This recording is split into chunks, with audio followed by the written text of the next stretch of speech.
ባለፉት 9 ወራት ብቻ ለ37090 ወጣቶች የስራ ዕድል ተጠቃሚ አድርጓል። 3 ሴት 2 ወንድ ነን። እዚህ ጋር የተደራጀ ነው። 3ታችን ሴቶች ከስደት ተመላሽ ነን። ወደዚህ ስራ ስንገባ 5 ነበርን። አሁን ላይ ከ5 አልፈን ከራሳችን አልፈን ለ10 የሆኑ ሰራተኞች ወይም ደግሞ የስራ ዕድል ፈጥረናል።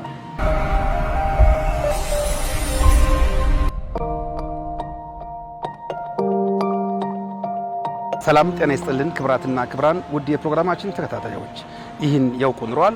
የአቃቂ ቃሊቲ ክፍለ ከተማ አስተዳደር በ2018 በጀት ዓመት ባለፉት 9 ወራት ብቻ ለ37090 ወጣቶች የስራ ዕድል ተጠቃሚ አድርጓል። እነዚህ ወጣቶች በማኑፋክቸሪንግ፣ በአገልግሎት፣ በኮንስትራክሽን፣ በከተማ ግብርና በአገልግሎት ዘርፍ የተሰማሩ ናቸው። እኛም በዛሬው ዕለት ተደራጅተው ስራ የጀመሩ ወጣቶች ምን አይነት ስራ እየሰሩ እንደሚገኙ እናስቃኛቸዋለን። ተከታተሉን። ባለፉት 9 ወራት ስራ ዕድል ከተፈጠረላቸው ወጣቶች አንዷ ያርሜን ሽሮበሌት ናት። እንዴት ስምሽንና በምን ስራ ዘርፍ እንድትሰማረች ንገሪኝ። ኦኬ፣ ስሜ ሙና ሰይድ ይባላል። ካፌና ሬስቶራንት ነው ስራ እየሰራን ያለ ነው። ያው እኛም ከስደት ተመላሽ ነን። የነበርነው ሰው ሀገር ነውና ረጅም ዓመት ከዛ ተመልሰን የመጣ ነው። ሀገራችን ላይ ደግሞ እንደዚህ አይነት እድል ሲፈጠር ያው ከሀገር የሚበልጥ ነገር የለምና ስደቱ አላስፈላጊ ነው ብለን ስላመንበት አሁን ያው እየሰራን ራሳችን ተለውጠን በስራችን 4 ልጆች ቀጥረን እያሰራን ጥሩ ነው ያለነው። እግዚአብሔር ይመስገን። የተደረገልን ድጋፍ እኛ ማለት ከጠበቅነው በላይ ነው። መጀመሪያ አካሄዳችንም ይሳካል ብለን አላሰብንም። ተስፋ መቁረጥ ነገር ነበረ። 3 ሴት 2 ወንድ ነን። እዚህ ጋር የተደራጀ ነው። 3ታችን ሴቶች ከስደት ተመላሽ ነን።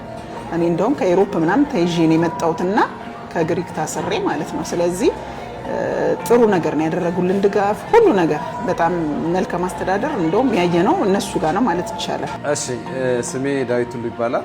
የተሰማራ ነው በህትመትና ማስታወቂያ ዘርፍ ነው ያለነውም አቃቂ G4 መሀል ገበያ ላይ ነው ያለነው። የመንግስት ህንፃ ላይ ነው የነበረው ድጋፍና ክትትል። በእውነቱ ከሆነ ያው እኛ እንደ ኢንተርፕራይዝ ተደራጅተን ወደዚህ ስራ ስንገባ 5 ነበርን። አሁን ላይ ከ5 አልፈን ከራሳችን አልፈን ለ10 የሆኑ ሰራተኞች ወይም ደግሞ የስራ ዕድል ፈጥረናል።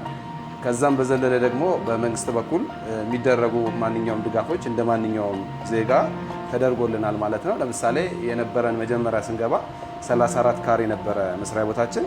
አሁን ላይ ወደ እጥፍ አድጎ 64 ካሬ ተደርጎልን ማሽነሪ እንደምታየው ይሄን ማሽን በሊዝ አማካኝነት ከመንግስት ብድር አግኝተን ስራችንን ሰፋ ባለ መንገድ እየሰራን እንገኛለን። ያው አሁን ላይ ስደት ምንም ዋጋ የለውም። ሀገርክ ላይ እንደዚህ አይነት እድል የሚፈጠርልክ ከሆነ አለመሄድን ነው እኔ የምመርጠው ማለት ነው። ምክንያቱም ባሰብከው ልክ ተሰደክ ውጤታማ መሆን አትችልም። ሀገራችን ላይ እንደዚህ አይነት እድል ከተፈጠረልን ከሀገራችን ባንወጣ ብዬ ነው የምመክረው። ማለት ከራሳችን አልፈን አሁን እኛ 4 ሰዎችን ቀጥረን ማሰራት ማለት ትልቅ ነገር ነው እንደኛ ማለት ነው። በዚህ አቅማችን ነገ ደግሞ የተሻለ ነገር ደግሞ ስናገኝ ለብዙ ሰዎች የስራ ዕድል እንፈጥራለን ብለን እናስባለን። የተሻለ ስራ የተሻለ ገበያ ሲኖረን ሌሎችንም ሰዎች ጨምረን ቀጥረን እንሰራለን ብለን። ያው ስደት ብዙ ነገሮችን ያሳጣሃል፣ ነገሮችን ያበለሻሽብሃል። ስለዚህ ሀገርክ ላይ ሰርተክ መለወጥ ካለ እንደዚህ አይነት ድጋፍ እያደረገልን ከሆነ መንግስት ባንወጣ ባንሄድ ብዬ ነው የምመክረው። እኛ ለወጣቱ የምንመክረው ያው ህሊናን ለስራ ማዘጋጀት ነው። ጊዜውና ወቅቱ ደግሞ ለስራ ምቹ ጊዜ ነው። ማንም ከጣረ ከታተረ የማይደረስበት ነገር የለም። እኛም ከዜሮ ተነስተን እግዚአብሔር ይመስገን ዛሬ ጥሩ ቦታ ላይ እንገኛለን። ይሄ ደግሞ በውስጣችን በአባሎቻችን ውስጥ ያለው ጥንካሬ፣ ለስራ ያለን ፍላጎት፣ ጊዜውና ወቅቱ ደግሞ ጥሩ ከመሆኑ አንጻር እቺን የስራ ዕድል ተጠቅመን ነው እዚህ ደረስነውና ወጣቱም ነገሮችን ካልባሌ ቦታ ከመዋል ስራ ፈጥሮ እንደማንኛውም ዜጋ እድሉን ተጠቅሞ እንደኛ ቢጠቀም የሚል እድል ስላለው እድሉን ቢጠቀም የሚል ሀሳብ ነው ያለው። ስሜ ህደጀኔ ይባላል። የአኪያ ህትመትና ማስታወቂያ የዲዛይነር ባለሙያ ነኝ። ከዚህ ቀደም ወይም ከዚህ ድርጅት ውስጥ ከመሳተፌ በፊት ትምህርቴን ጨርሼ ስራ አጥ ነበርኩኝ እና ወጣቶች ባገኙት የስራ መስክ ተሳትፈው ውጤታማ የሚሆኑበትን ስራ እንዲሰሩት መልእክቴን አስተላልፋለሁ። ነገ እንግዲህ እኛ ከዚህ የተሻለ ቦታ ላይ እንደርሳለን ብለን ነው የምናስበው። ማለት የተሰጠንን ጊዜ ተጠቅመን የተሻለ ቦታ ላይ የተሻለ ከዚህ ስራ ቀይረን የተሻለ ነገር እንሰራለን ብለን ነው የምናስበው እና ለሌሎችም ልጆች ለሌሎችም ወጣቶች በስራችን ከዚህ የበለጠ ሰዎች ቀጥረን እናሰራለን ብለን ነው እንግዲህ ራዕያችን። ከዛ በዘለለ አሁን ቀጣይ ላይ እንደ አምላክ ፍቃድ እንግዲህ ዘርፋችን ወቅቱም ከተማችንም ሲቲያችንም የወሰደች የተጠቀመች ያለችው ዲጂታል ማርኬቲንግ ነውና ወደ ዲጂታል ህትመት ነው እየገባን ያለ ነው። የቀሩ ኋላ ቀር የነበሩ ህትመቶችን ትተን አሁን ወደ ዲጂታል ማርኬቲንግ እየገባን ነው። ቀጣይ ላይ ልናስገባቸው የምንፈልጋቸው ዲጂታል ማሽነሪዎች አሉ። እነዛ በፕሮሰስ ላይ ያሉ አሉ። ለምሳሌ ቢቲኤፍ ማሽን፣ ሌዘር ማሽን፣ ሲኤንሲ ማሽን እነዚህ ማሽኖች በግምገማ ሂደት ላይ ነው ያሉት። በወራቶች ውስጥ እጃችን ላይ ይደርሳሉ ማለት ነው።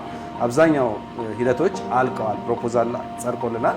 ሂደቶቻችን በሙሉ ጫፍ ላይ ደርሰዋል እና ከዚህ በተሻለ መንገድ ቀጣይ ስትመጡ ደግሞ ሰፋ ባለ መንገድ ከዚህ ባለው ከ64ቱ ደግሞ እጥፍ ሆኖ የምንገኝበት ሁኔታ ላይ እንገኛለን ብዬ ነው ማስበው። እምነቱም አለን ደግሞ እንደሚኖር። አሁን የማስተላልፈው መልእክት እኛ ስንሄድ የተሰጠን ድጋፍ በጣም በሚገርም ሁኔታ ነው ማለት ከወረዳ እስከ ክፍለ ከተማ ማለት ነው። ሌሎችም እንደዚሁ አብዛኛዎቹ ከስደት ተመላሾች አሉ። እዚህም ሆነው ስደትም ሳይሄዱ በጣም ብዙ ስራ አጦች አሉ። እነዛም በዛ ልክ አሁን ለኛ በተሰጠን ድጋፍ ልክ ከተደረገ ማንም ከሀገር የሚወጣም የለም። ማንም ተስፋ ቆርጦ ሱስ ውስጥም የሚገባ ሌላ ነገር ውስጥ የሚገባ ወጣት ይኖራል ብዬ አላስብም። የሚያደርጉት ድጋፍ እዚሁ ይቀጥል ብዬ ነው የምለው። ወረዳም ክፍለ ከተማ ላይ ያሉ ባለሙያዎችን ማለት ነው።